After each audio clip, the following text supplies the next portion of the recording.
নমস্কার, ফিনোলজি বাংলাতে আপনাদেরকে স্বাগত জানাচ্ছি। যারা নতুন আসছেন আমার চ্যানেলে তারা প্লিজ চ্যানেলটাকে সাবস্ক্রাইব করে বেল আইকনটা দিয়ে দেবেন। পুরনো যারা আছেন লাইক শেয়ার কমেন্ট করে পাশে থাকবেন। একটা ডিসক্লেমার আমি দেব, সবসময় দিয়ে থাকি, যে যখনই কোনো ভিডিওতে আমি কোনো স্ট্র্যাটেজি হোক বা কোনো স্টক সম্বন্ধীয় কিছু যখনই বলে থাকি সেটা কিন্তু সম্পূর্ণ আমার মতামত। আপনারা যারা শেয়ার বাজারে কাজ করছেন তারা আপনারা আপনাদের মতো করে দক্ষ যদি হয়ে থাকেন, নলেজ যদি সঠিক থাকে, নিজেরা কাজ করবেন। আদারওয়াইজ কোনো এমন ব্যক্তির পরামর্শ নেবেন যিনি এই মার্কেটে বহুদিন ধরে আছেন। আমার এটা সম্পূর্ণ এডুকেশনাল পারপাস। আজকের ভিডিওটা একটু আলাদা রকম কিছু আমি বলতে যাচ্ছি আপনাদেরকে।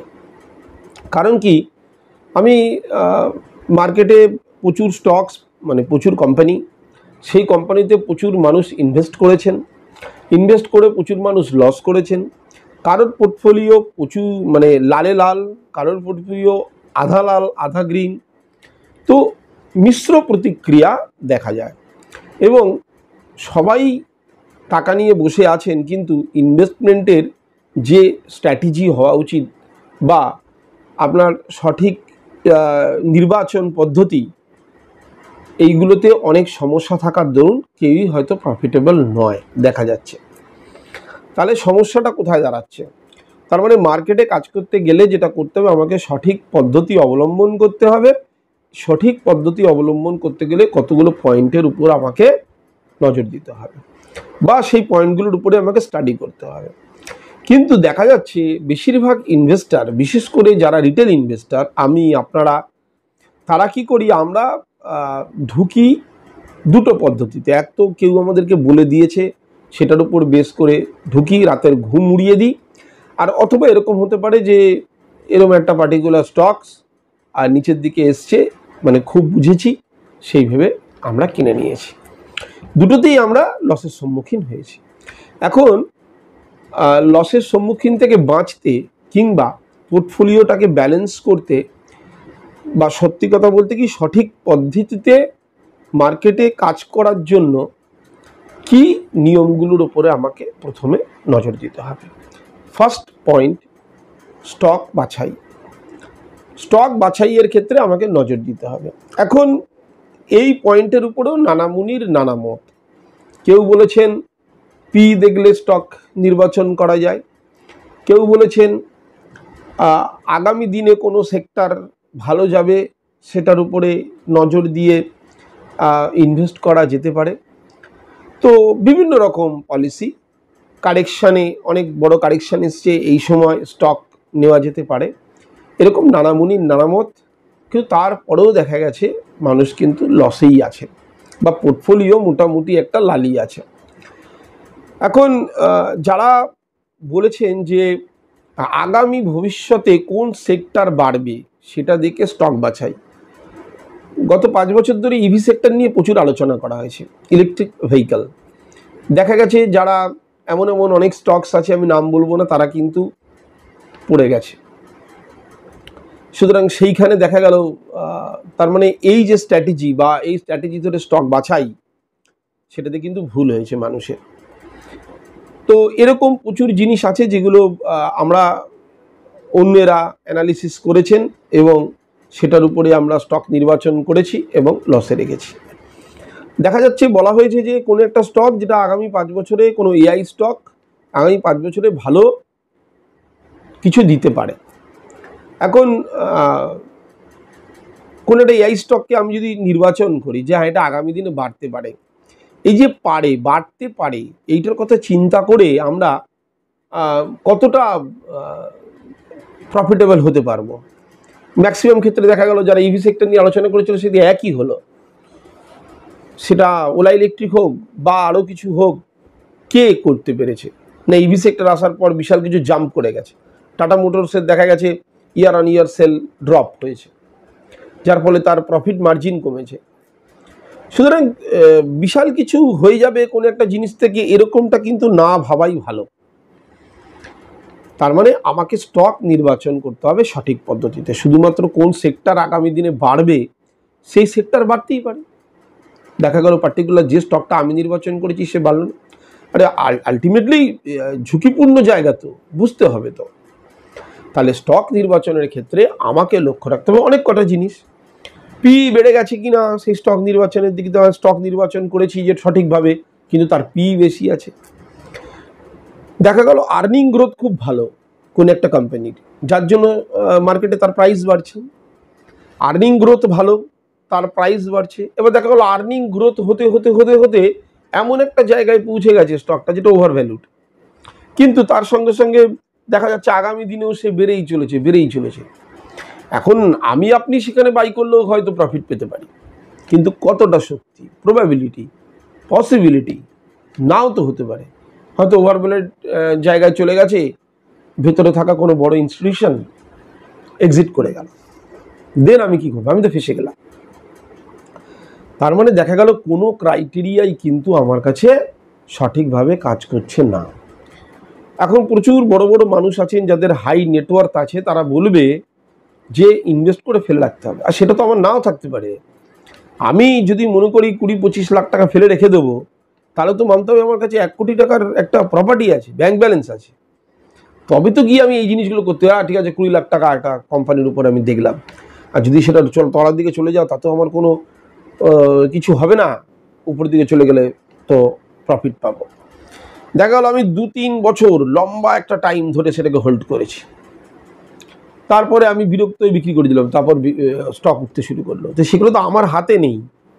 সুতরাং আমার শরীরে কি রোগ হয়েছে বা কোন জিনিসটা পার্টিকুলার খেলে আমার শরীর খারাপ করছে সেটা তো আমি বুঝবো।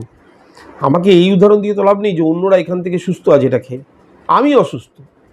আলটিমেটামটা হচ্ছে এটাই যে আমি অসুস্থ, আমি এটা খেতে পারবো না। ঠিক তাই, তো ওই স্টকটা আমি এতদিন হোল্ড করতে পারবো না, তো সুতরাং আমি ওই দিকে গেলে যে লং টার্মেই পয়সা হবে। তার মানে স্টক নির্বাচনের প্রত্যেকটা পদ্ধতি আমার কাছে অ্যাটলিস্ট মনে হয় ভুল। যে 5 বছর পরে ওই সেক্টরটা বাড়তে পারে, আমি এবিসি কোনো স্টকে এন্ট্রি নিলাম, দেখা গেল 5 বছর পরে তলিয়ে গেলাম, তাহলে অ্যানালিসিস ভুল। তাহলে স্টক নির্বাচনের ক্ষেত্রে সব থেকে যেটা মাথায় রাখতে হবে, এমন কিছু সেক্টর যে সেক্টরটা না আগামী দিনে ফিউচারে কি করতে পারে, না ট্যারিফ সংক্রান্ত বিষয়ে কিছু হতে পারে, না নিউজ বেসড মুভমেন্ট তার মধ্যে থাকতে পারে। আমার ক্ষেত্রে স্টক নির্বাচন এটাই হবে, কারণ আমি বারবার ভিডিও শুরুতে বলেছি এখানে যা বলবো আমার ওপিনিয়ন আপনাদের সঙ্গে শেয়ার করব। এবার দেখুন, কোন একটা প্রোডাক্ট, যেমন আমি আমার বাড়িতে যা যা প্রোডাক্ট দেখতে পারবো, সে নুন, তেল, সাবান, শ্যাম্পু হোক, পেস্ট হোক, যাই হোক, প্রচুর প্রোডাক্ট আমার সামনে আছে। এখন এই প্রোডাক্টগুলোকে যদি আমি অ্যানালিসিস করতে পারি, কোনো না কোনো কোম্পানি আমরা জানি, আপনারা উল্টো দিক থেকে বলবে সবাই তো এই কোম্পানিগুলো জানে। এখন এই যে কোম্পানিগুলো আছে এদের একটা গ্রোথ সীমিত, কারণ এরা অলরেডি নিজের সেক্টরের জায়েন্ট, মাদার কোম্পানি হয়ে গেছে। সুতরাং এদের একটা লিমিট পর্যন্ত এরা বাড়ে, একটা লিমিট পর্যন্ত এরা কমে। সুতরাং না বিশাল কোনো মুভমেন্ট, না নিচের দিকে।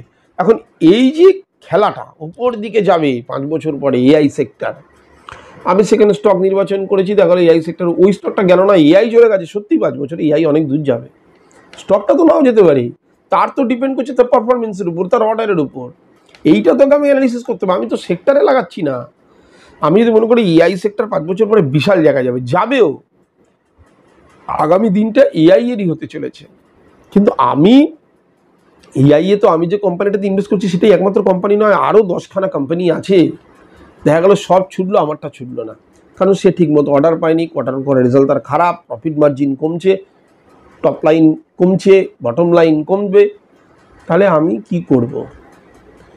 এখানে হচ্ছে যে কোম্পানিগুলোকে আমি চিনি, জানি, সেটা এফএমসিজি সেক্টরে হতে পারে, সে কোম্পানি কোনো টায়ার বানাতে পারে, হতে পারে, সে কোম্পানিকে জানি, এতদিন ধরে চোখ বন্ধ করলে আমার চোখের সামনে কতগুলো ভেসে উঠবে। টায়ার কোম্পানি বানাতে গেলে এমআরএফ আছে, অ্যাপোলো আছে, এই যে কোম্পানিগুলো আছে, টিভিএস আছে, এগুলো আমি জানি। গাড়ি কোম্পানি আমি চোখ বন্ধ করলে এগুলো জানি, এবং এরা মার্কেটে টিকে আছে বছরের পর বছর ধরে।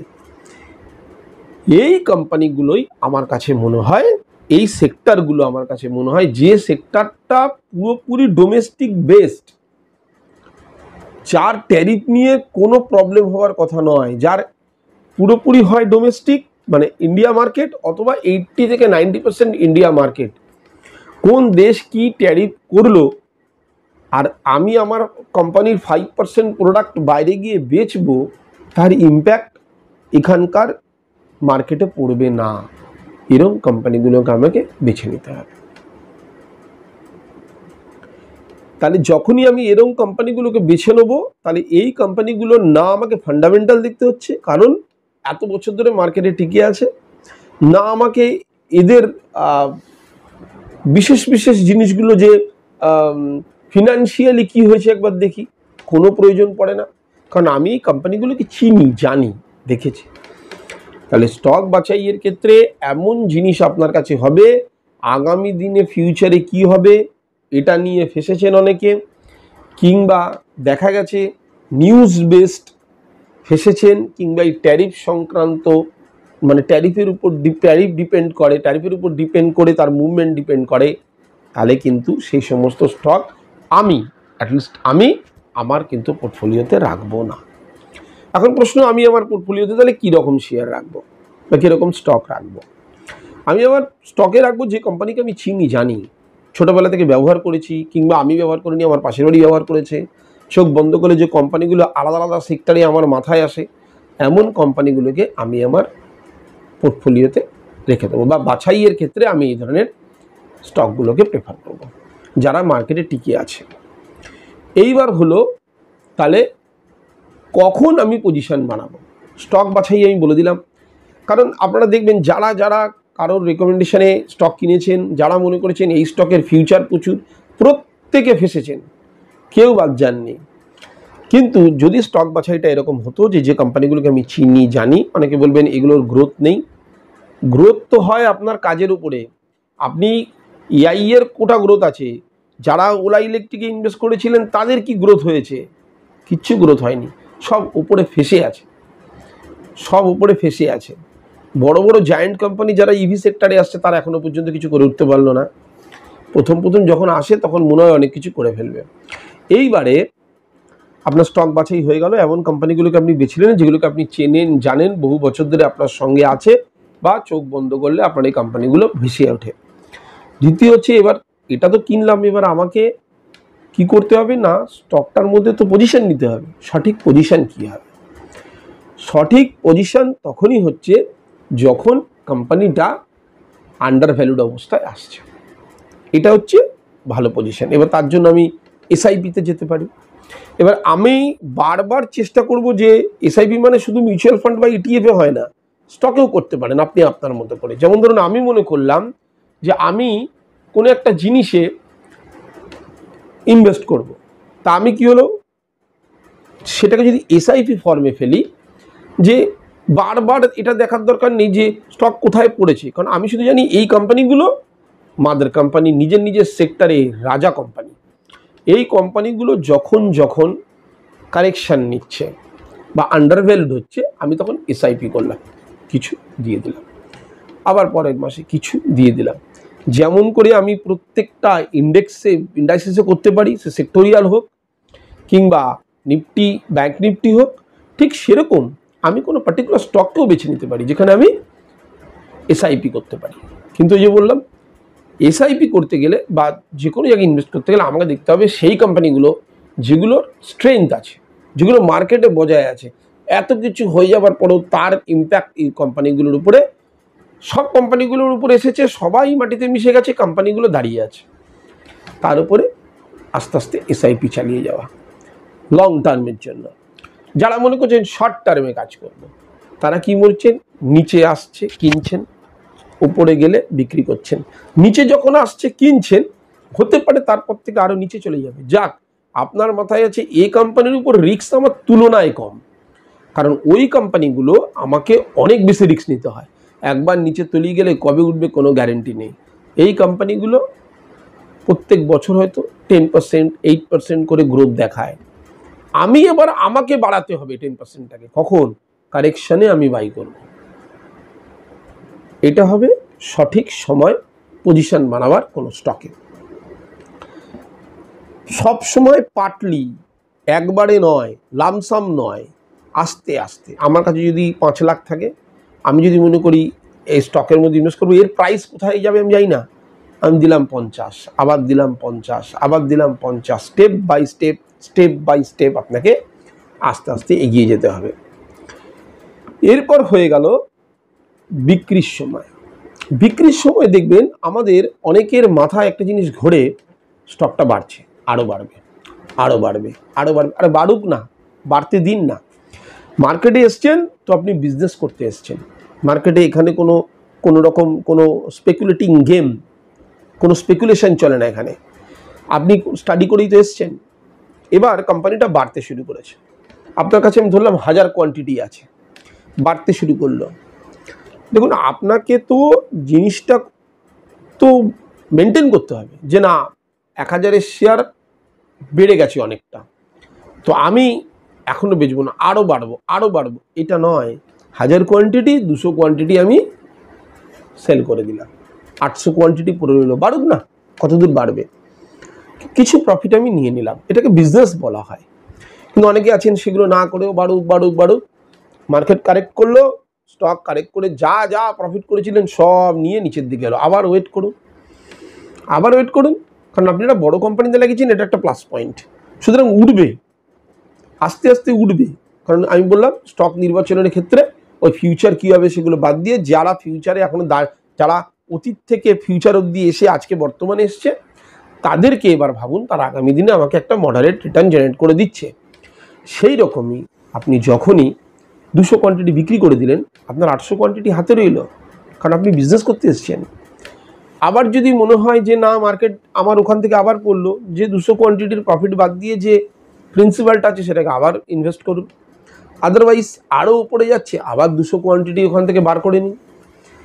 এইভাবেই তো আপনাকে যেমন বাই করে করে অ্যাকুমুলেট করতে হয়, বিক্রির সময় সেল করে করে হালকা করতে হয়, প্রফিটটাকে নিতে হয়, তবেই এটা বিজনেস। অনেকে আছেন যারা স্টক কিনেছেন, আমার উপরে থেকে বসে আছেন, তারা স্টকেরটাকে তো পুরো জীবনসঙ্গী করে ফেলেছেন। না, কিনে ফেলেছি লাস্ট অবধি দেখবো। আরে বাবা, ও পড়তে পড়তে মাইনাসে চলে গেছে, ও আর বারবার নেই, ওখান থেকে এবার এক্সিট করুন। বলে দিলাম তো স্টক বাছাইটা কিভাবে করবেন, তারপরে তো বললাম কিভাবে নিজে পজিশন বানাবেন। সেলের টাইমে একবারে সব সেল করে দিলেন না, ওইখানেই তো ভুলটা। যখনই স্টকটা, অনেকেই আছেন যারা নিচ থেকে অনেক দিন ধরে বোর হচ্ছেন মার্কেটে, উপরের দিকে যেই গেল আপনি বলেন এই কষ্ট এসছে সেল, তারপরেই তো, এটা তো বারবার সুযোগ ছিল, বন্ধ করে দিলেন তো। যখনই ও বাড়তে শুরু করেছে, যদি মনে হয় অল্প প্রফিট দরকার, অল্প কোয়ান্টিটি বার করেন, ওকে বাড়তে দিন, আবার অল্প কোয়ান্টিটি বার করেন। তারপর যখন মনে হবে না ওখান থেকে সত্যি বড়সড় কারেকশন আসছে, সব বার করে নিন। আবার যখন নিচের দিকে আসবে তখন দেখা যাবে। এটা তাদের ক্ষেত্রে বলছি যারা শর্ট টার্মে কাজ করতে চান। আর লং টার্ম মানে আপনার মোটিভ হচ্ছে সেল করব না, ভালো কোম্পানি অ্যাকুমুলেট করব, তখন কী হবে, নিচের দিকে আসছে পজিশান নিন, ঘরে তুলুন, নিচের দিকে আসছে পজিশান নিন, ঘরে তুলুন। ছোট্ট জিনিস, খুব সুন্দর একটা জিনিস। কিভাবে স্টক বাছাই করবেন, কখন পজিশান নেবেন, কিভাবে সেল করবেন, এই 3টে ফর্মুলা যখন আপনার মাথায় থেকে যাবে, এখানে কিন্তু আমি ট্রেডিংয়ের কথা বলছি না, আমি এখানে বলছি যে আপনি গিয়ে ইন্টারডে করতে যাবেন, ইন্টারডের পুরো ফর্মুলা সম্পূর্ণ আলাদা। স্টক বাছাই করলেন, স্টকে এন্ট্রি নিলাম, উপরে গেল বেচে দিলাম, শর্ট টার্মে আমি কাজ করলাম। কিংবা স্টক নিচে এলো, কিনলাম, ওপরে গেল, কিছু করলাম না, নিচে এলাম, কিনলাম। কিন্তু সব ফর্মুলার উপরের ফর্মুলা স্টক নির্বাচন। অনেকে বলছেন XYZ দুর্দান্ত শেয়ার, ওপরের দিকে যাবে 5 বছরে এত, কেন মাথায় এইগুলো নিচ্ছেন? এইগুলো নিয়ে আলটিমেটলি লসের সম্মুখীন হবেন। যারা ইউটিউবে হোক বা যে কোনো সোশ্যাল মিডিয়াতে গিয়ে এগুলো বলছে এটা এত গুণ বাড়বে, তারা কি করে জানলো? তারা কি কোম্পানির ম্যানেজমেন্টে আছে? মানে ম্যানেজমেন্টই জানে না যে এই FY তে কী হবে, পরের ফিনান্সিয়াল ইয়ারে কী হবে। তারা জাস্ট আপনাকে কি বলে, টার্গেট বলে, আমাদের টার্গেট এটা করা। তো ওনাদের টার্গেট করার জন্য ওরা কি করেন, ওনাদের এই টার্গেটটা অ্যাচিভ করার জন্য ওনারা কিছু স্টেপ নেন। আলটিমেটলি কনজিউমারের উপর ডিপেন্ড করছে যে কনজিউমার কী করবে, বা আলটিমেটলি যে কোম্পানির সঙ্গে তাদের টাই আপ, তারা তাদেরকে কতটা অর্ডার দেবে তার উপর ডিপেন্ড করছে। সুতরাং কেউ বলতে পারে না এই স্টকগুলো AI এর মধ্যে পড়ে, এরা সব ছুটবে না। সব স্টক ছোটার জন্য নয়, ছোট্ট পুকুরে একটা দুটোই ছোট্ট পুকুরে একটা দুটোই বড় মাছ খেলতে পারবে, বাদবাকি সব ছোট মাছই হবে। সব বড় মাছ ছোট্ট পুকুরে দিয়ে দেবেন, হবে না, চাষ হবে না। ঠিক সেরকমই একটা সেক্টরের মধ্যে একটা দুটো কোম্পানি যারা কিন্তু উপরের দিকে যাবে, এটা বুঝতে হবে। আর সেটা খোঁজবার ক্ষমতা আমাদের অন্ততপক্ষে নেই, কারণ যখনই আর নিউজ বেসে যারা স্টক নির্বাচন করেন, আজকে নিউজ এসছে রাতারাতি সব ইনস্টিটিউশনাল নিজের পজিশন ক্রিয়েট করে রেখে দেবে। আপনি তো লক্ষ্য করতে থাকবেন আর কতটা যায় একটু দেখি, কারণ আপনার টাকা কম। তারা ইনভেস্ট করে অলরেডি র্যালি দিয়ে দেবে, আপনি সেই র্যালিটা দেখবেন, দেখে আপনি ঢুকবেন, তারা বেঁচে চলে যাবে, আপনি পড়ে থাকবেন ওপরে। এইগুলোর জন্যই আলটিমেটলি আপনাদের সবার পোর্টফোলিও, ইভেন হয়তো বা আমার পোর্টফোলিও, সবার পোর্টফোলিও লাল। তাই সঠিক পদ্ধতিতে মার্কেটে কাজ করলেই কিন্তু সফলতা আসে। তিনটে জিনিস মনে রাখবেন: স্টক বাছাই, তার সঙ্গে সঙ্গে স্টকে পজিশন নেওয়া, তার সঙ্গে সঙ্গে কীভাবে সেল করবেন। এই তিনটে জিনিস যদি মাথায় রাখেন, আশা করি লসের পরিমাণটা আপনাদের অনেক কমবে। আজকের জন্য ভিডিও এতটুকুই। আবার বলছি, যারা ফিনোলজি বাংলায় নতুন আসছেন, চ্যানেলটাকে এখনও পর্যন্ত সাবস্ক্রাইব করেননি, প্লিজ চ্যানেলটাকে সাবস্ক্রাইব করে বেল আইকনটা দিয়ে রাখুন, যাতে ভিডিও দেওয়ার সঙ্গে সঙ্গে আপনাদের কাছে নোটিফিকেশান চলে যায়। পুরোনো লাইক শেয়ার কমেন্ট করে পাশে থাকবেন। অনেক এডুকেশনাল ভিডিও এখানে আসবে। আমি চাই আমার উল্টো দিকে যারা বসে আছেন তারা আস্তে আস্তে মার্কেটে নিজেরা স্বাবলম্বী হয়ে উঠুন। মার্কেট আজ 200 পয়েন্ট পড়েছে, নজর রাখলেন, 300 পয়েন্ট পড়েছে, উপরে এলেন, এতে আপনার কিন্তু কাজ করার ধরন পাল্টাবে না, বরং ভোলাটিলিটির শিকার হবেন। তার থেকে এডুকেশান নিন, সে আমার ভিডিও থেকে নিন, বই পড়ে নিন, অন্য কোনো চ্যানেল থেকে নিন, বাট এডুকেশানটা নিন। সঠিক নলেজই কিন্তু আপনাকে উপরে নিয়ে যেতে পারে, সঠিক নলেজ আর তার সঙ্গে সঙ্গে প্র্যাকটিস। চলুন, কালকে আবার দেখা হবে ঠিক এই টাইমে। পুরো ভিডিও দেখার জন্য অসংখ্য ধন্যবাদ। নমস্কার।